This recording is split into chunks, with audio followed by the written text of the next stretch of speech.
오늘 창세기 56번째 시간입니다. 합력하여 선이 되게 하시는 하나님의 인도하심이라고 하는 제목으로 주신 말씀 나누도록 하겠습니다.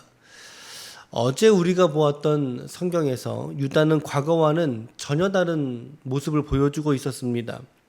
과거에는 자신들의 이익을 위해서 형제를 팔자라고 제안했던 유다와는 달랐고, 또 며느리 다말과 관계를 가졌던 그렇게 죄와 실수투성이 이방인과 교제했던 그런 유다와도 또 다른, 점점 더 시간이 지나면서 온전해지고 완성되어져 가는 유다의 모습을 우리는 살펴볼 수 있었습니다. 결국에 우리는 이런 생각을 할 수 있는 거죠. 이러한 유다의 변화가 보여주는 모습이 결국에 우리 신앙생활하는 신자들의 목적과 신앙의 목적과 의미를 밝혀준다라고 볼 수 있다는 것입니다. 무엇입니까? 점점 더 성장하지 않습니까?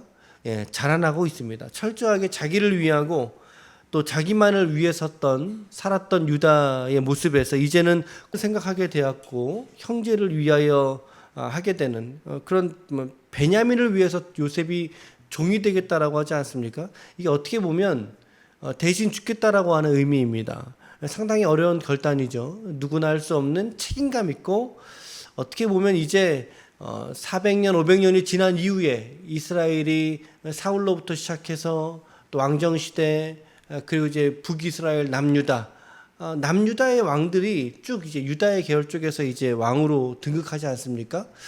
그러니까 그런 어떤 왕의 모습을, 왕의 씨앗을 보는 것 같은 그런 모습을 우리가 볼 수 있다는 것이죠.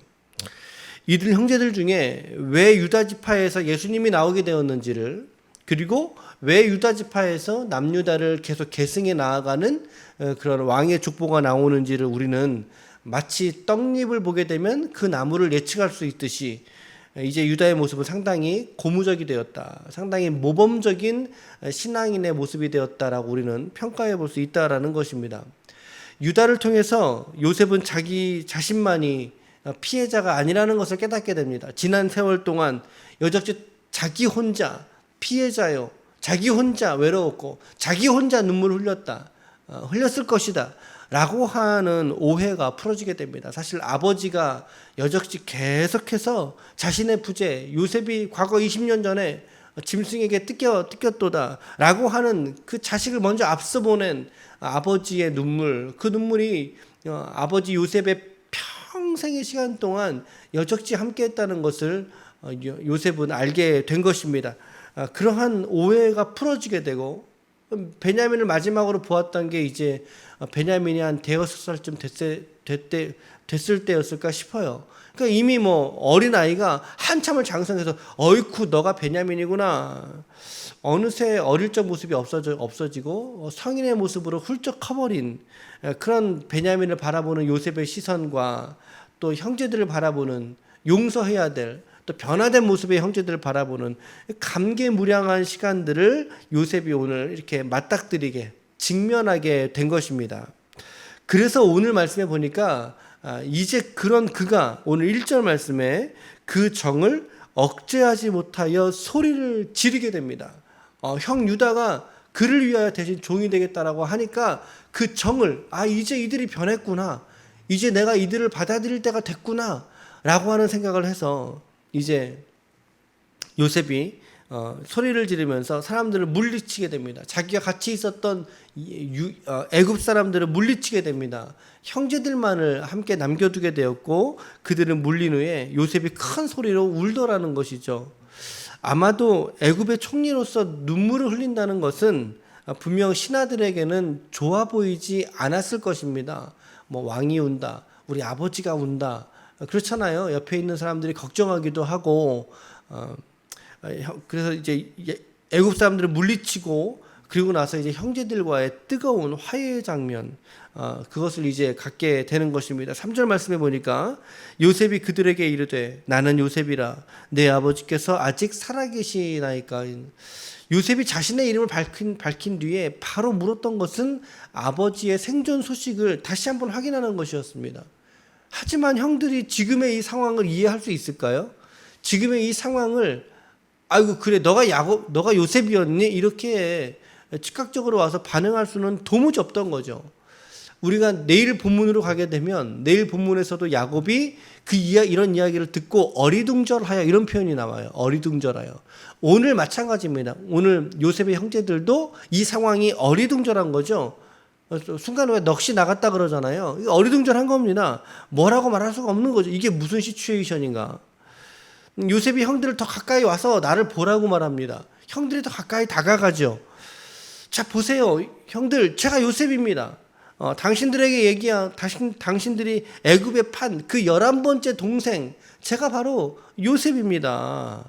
라고 이야기를 하는 것입니다. 자기의 정체를 밝힌 후에, 그리고 그 형들에게, 불안해하고 있을 형들에게 자기의 신앙 고백을 드리게 되죠. 5절 말씀에 당신들이 나를 이곳에 팔았다고 해서 근심하지 마소서, 한탄하지 마소서, 하나님이 생명을 구원하시려고 나를 당신들보다 먼저 보내셨나이다. 형들의 관점에서는 자기의 동생을 은 20에 팔아버리게 됐지 않았습니까? 그러나 하나님의 관점에서는 뭡니까? 오늘을 예비하셨다는 것입니다. 오늘을 예비케 하기 위해서 요셉을 먼저 애굽에 보내신 거라는 것이죠. 여러분, 내가 팔렸다. 그러나 내가 보내졌다. 이것은 엄청난 차이가 있는 것입니다. 팔린 게 아니라 당신들이 팔아서 당신들에게 책임이 있고 그 책임을 내가 당신에게 물을 것이 아니라는 것입니다. 어떻게 해요? 하나님이 오늘 나를 먼저 이곳에 보내셨다라는 것입니다. 더욱더 분명한 신앙 고백이 이어지게 되지 않습니까? 7절과 8절인데 같이 한번 읽어보겠습니다. 7절과 8절 시작. 하나님이 큰 구원으로 당신들의 생명을 보존하고 당신들의 후손을 세상에 두시려고 나를 당신들보다 먼저 보내셨나니 그런즉 나를 이리로 보내신 이는 당신들이 아니요 하나님이시라. 하나님이 나를 바로에게 아버지로 삼으시고 그 온 집의 주로 삼으시며 애굽 온 땅의 통치자로 삼으셨나이다. 여러분, 이 7절과 8절 사이에서 보는 이 고백처럼 이보다 더 온전한 신앙 고백이 또 있을까 싶습니까? 아닌 것 같아요. 전혀 그렇지 않죠. 성경의 많은 등장 인물들 중에서 요셉만큼 가장 온전하고 완전하게 평가되는, 묘사되는 인물이 또 두 번 다시 없습니다. 위대한 다윗도 그렇잖아요. 밧세바와의 관계들 분명히 과오가 남아 있어요. 솔로몬도 말할 것 없죠. 좋게 시작했지만 마지막에 뒤에 가서 이렇게 상당히 안 좋은 모습을 보여주는 게 솔로몬입니다. 위대한 성경 속의 인물들 모두가 다 좋은 평가만 받는 게 아니라는 것입니다. 그런데 오늘 요셉을 보면 어떻습니까? 이건 처음부터 마지막까지입니다. 처음부터 마지막까지 단 한 점의 오점도 없이 정말 어쩌면 이렇게 완벽할 수 있을까? 정말 창세기에서 우리의 시선을 끌기에 너무나 충분한 완전한 신앙으로 묘사되고 있다는 것입니다. 오늘 이러한 장면 7절과 8절 이런 신앙 고백을 통해서는 정말 어떻게 이럴 수 있지? 정말 이 요셉의 신앙이 정말 탁월하게 도드라지는 장면이 7절과 8절 같은 신앙의 고백에 있다라는 것입니다. 이렇게 말할 수 있는 사람이 얼마나 되겠습니까? 이런 신앙으로 형제들을 품어주는 사람이 또 어디 있겠느냐라고 하는 것이죠. 그러면서 요셉과 다른 형제들 모두가 다 화해하는 데까지 이르게 되지요. 지체하지 말고 이제 빨리 올라가라는 것입니다. 이제 알게 됐으니까 여기서 우리가 머뭇거릴 것이 아니라 빨리 올라가십시오. 5년의 흉년을 더 지나야 됩니다. 그러니까 지금의 시점은 2년 차인 거죠. 흉년 2년 차에 만난 겁니다. 아버지와 가솔들을 이제 이끌고 내려오라는 것이 이제 5년을 더 흉년을 나야 되기 때문에 애굽으로 얼른 내려오라고 이야기를 하는 겁니다. 형제들이 지금까지도 도무지 믿지 못하는 눈치니까 이제 그 앞에서 자기가 나 정말 요셉이다고 그러면서 이렇게 말하는 이 입이 요셉의 입이고 내가 당신들의 아우고 그러면서 베냐민의 목을 껴안고 펑펑 울게 되는 거죠. 베냐민도 어쩌면 베냐민의 이 형과 헤어졌을 때 베냐민은 상당히 어렸기 때문에 사실은 요셉을 기억하지 못할 겁니다. 베냐민의 입장에서는. 그런데 전설 속의 인물처럼 아버지 야곱이 계속 베냐민에게 형 요셉에 대한 이야기를 저는 했을 것 같습니다. 네 형이 있었다. 네 형은 이런 사람이었다. 이런 사랑을 내가 줬었지. 근데 내가 이제 너를 그런 사랑으로 내가 너를 사랑하고 있단다. 뭐 이러면서 계속해서 요셉에 대한 스토리를, 이야기를 베냐민에게 하지 않았겠습니까? 그러면서 이제 베냐민이 그런 이야기 속에서만 듣던 형을 드디어 만나게 된 것입니다. 그러니까 얼마나 벅찼겠어요. 얼마나 신기했겠습니까? 그 상황 속에서의 베냐민도. 15절 말씀 마지막 절이죠. 요셉이 또 형들과 입맞추며 앉고 우니 형들이 그제서야 요셉과 말하더라. 우리 한 가지만 적용해 보겠습니다. 한 가지만. 우리 하나님은 어떤 하나님이십니까? 오늘 본문에서 발견될 수 있는 우리 하나님의 은혜는 무엇입니까? 여러분 어떻게 생각하세요? 하나님은 어떤 하나님이시죠? 모든 상황과 또 시간과 공간을 초월하셔서 모든 자원들, 한 인생이 있다면 그 인생을 향해 주변에 있는 모든 자원들, 그것들을 결국에 통합하시는 분이시죠. 통합하셔서 결국에는 오늘 설교 제목처럼 모든 환경들을 통합하셔서, 이걸 뭐라 그래요? 합력이라고 말하죠. 합력하셔서 하나님의 선하신 인도하심으로 우리 성도들을 이끌어 주시는 에벤에셀의 하나님, 여기까지 우리를 인도하신 에벤에셀의 하나님, 인도하시는 하나님, 우리의 목자 여호와 로이, 우리의 목자가 되시는 거룩한 아버지 하나님이신 줄 믿으시길 바랍니다. 우리는 이런 하나님에 대한 이해를, 이 은혜를 오늘 말씀 속에서 우리는 깨닫게 된다는 것이죠. 오늘 요셉의 이 창세기 45장은 요셉의 이야기 중에서도 또 그리고 극적으로 표현한다면 클라이막스가 바로 이 대목일 것 같습니다.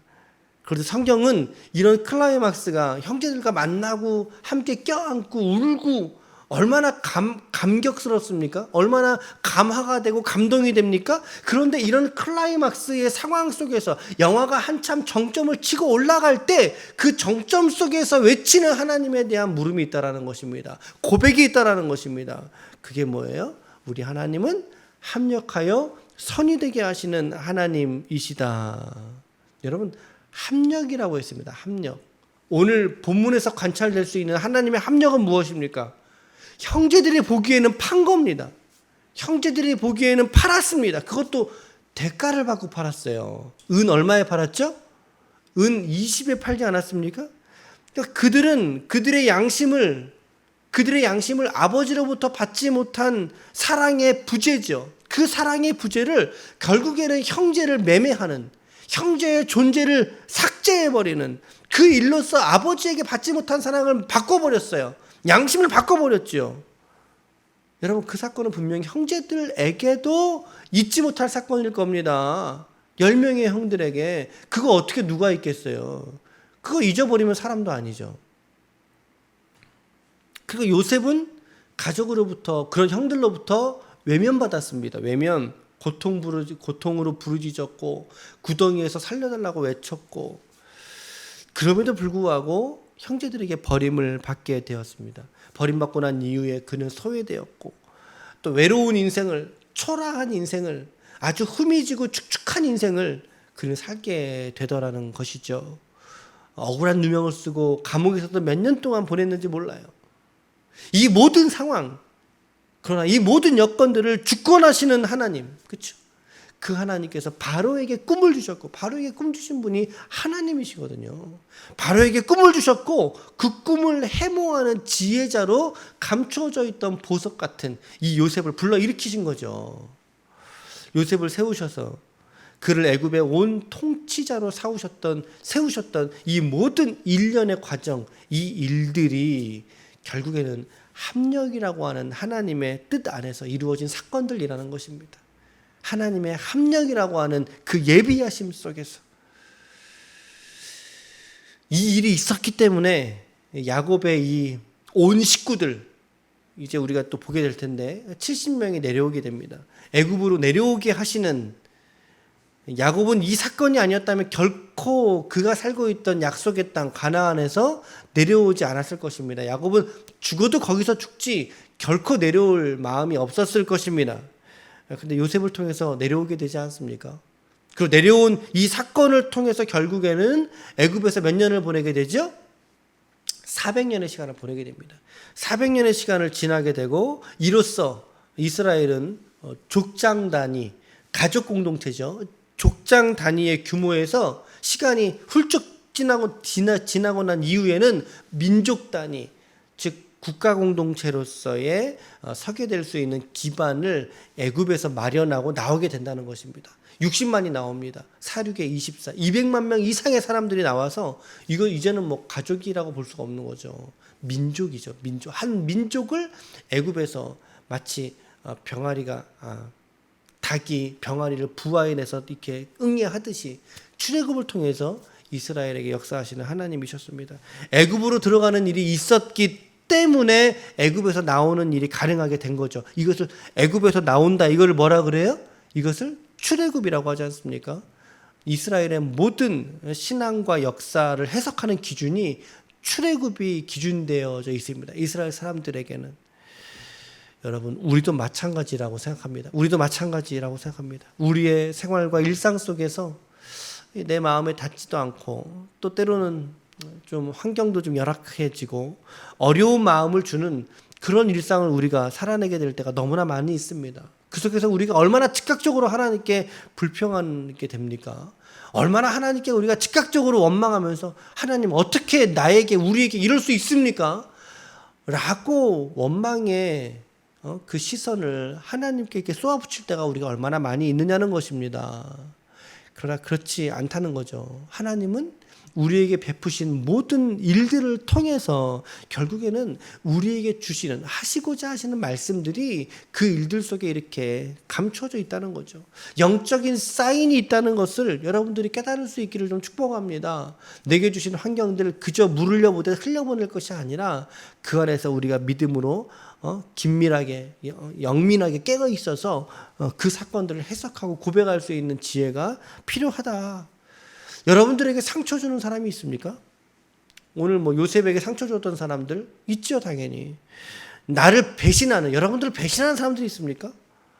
여러분들을 떠나는 사람들이 있습니까? 여러분들을 업수히 여기는 사람들이 있습니까?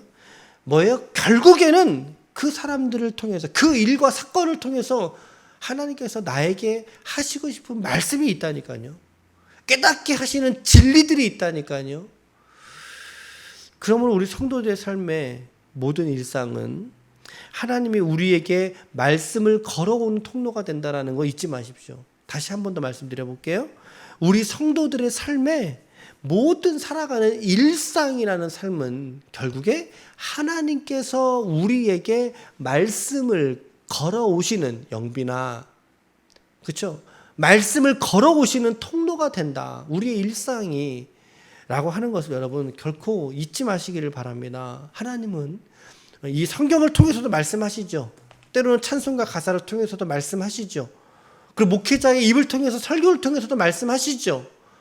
그러나 은밀하게 여러분들의 일상을 통해서도 우리 하나님은 말씀하시는 하나님이시다.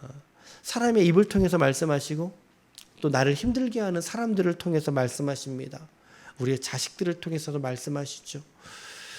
그리고 그 말씀은 지금의 나에게 오늘 우리 모두가 그 말씀을 고지고대로 받기가 영 어려울 때가 있어요. 힘들지요. 그러나 시간이 흐르고 난 뒤에 본다면, 시간이 조금 더 흐르고 난 뒤에 우리 각자가 조금 더 성숙해진 이후에 오늘의 사건과 일들을 바라본다면 그런 사람이 있던 것도 은혜입니다.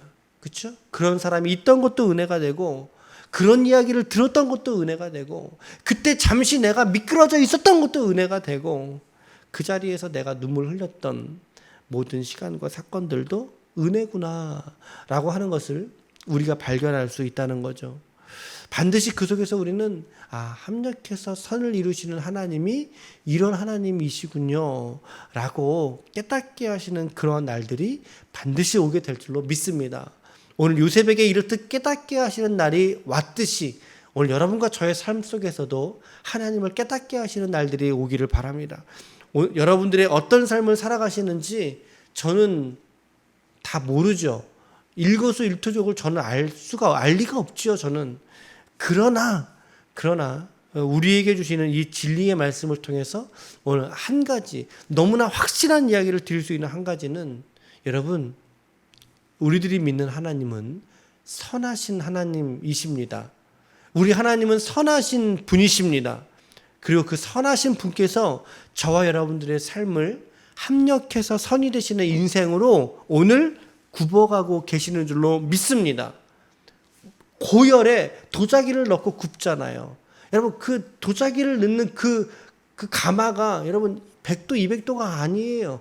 100도 200도에서는 좋은 도자기가 못 나와요. 1000도 2000도 뜨거우면 뜨거울수록 더 단단해지고 아름다워지고 그 무엇을 담기에도 품격이 있어지는 그런 그릇이 고온에서 나오는 거예요.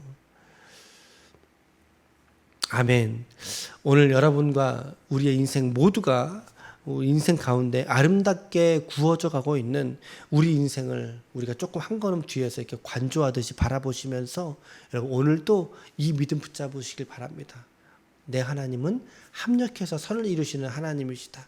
내 일상은 하나님이 오늘 나에게 말씀을 걸어오시는 통로이다 라고 하는 이 믿음을 붙잡으셔서 오늘 여러분들의 삶에 살아가시는 곳곳에서 믿음으로 승리하실 수 있는 하나님의 거룩한 종들이 다 되시기를 예수님의 이름으로 간절히 축원합니다.